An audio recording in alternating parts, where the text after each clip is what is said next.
It's Hack Across America for May 9th, 2013, T-minus 6 days and counting for Hack Across America. I'm so excited, although this morning was quite a challenge when I came to check out the solar array and see what's going on here, and to my fright, I started hearing bubbling coming from my AGM batteries. Very subtle, but definitely overcharging them. And oops. So it turns out it wasn't too bad. It could have been much worse, but I was giving them, instead of, during the, it's called here, there's these different phases of battery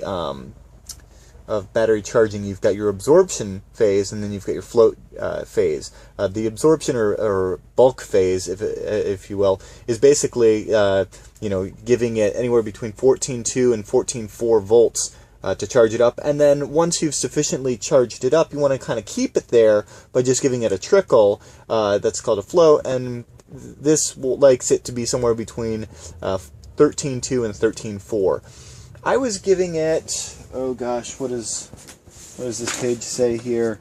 It's all of this stuff is based on dip switches inside of the unit, and I was giving it somewhere around, had it set for 14.3. So that's well within, for the absorption, well within the limits. However, the float, I was giving it 13.7 instead of between 13.2 and 13.4. So a little bit higher than it expected. Moreover, I found out, and this indicates why the LEDs were red on the unit, saying that the battery bank was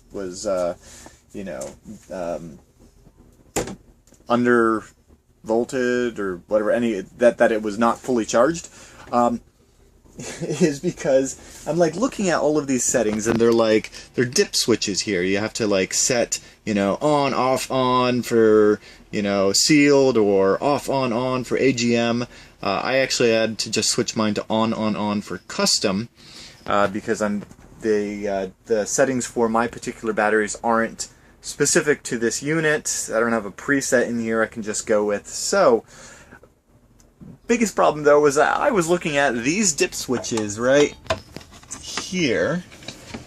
I can show you that. So you see those dip switches there? I was looking at them upside down. Oops.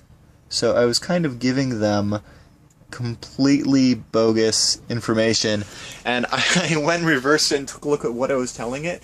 And I was telling it I was using a 24-volt system instead of 12-volt system. Lesson learned. So hopefully I didn't do too much damage to these. Supposedly AGMs are pretty resilient. And actually, man, such is my life that here I am flashing firmware on my charge controller. Because this guy here doesn't have the exact settings that I want, so I can't just go through the menu. I actually have to load up some Windows-only software, and through serial, good old RS-232, I am flashing the firmware on it to give it an appropriate set points for all of its charging and whatnot. So, hooray! I'm crossing my fingers, I'm not letting the magic smoke out, and that's exciting. So the good news is there wasn't some crazy thermal runaway thing and nothing blew up, but I learned something important, and it's just I can't get away from flashing firmware in my life, no matter what. So, alright, time to unbrick it, or whatever. Anyway, so that's my day. Otherwise, I have a bunch of other stuff to hook up before I get going, and I'll check in later. Cheers.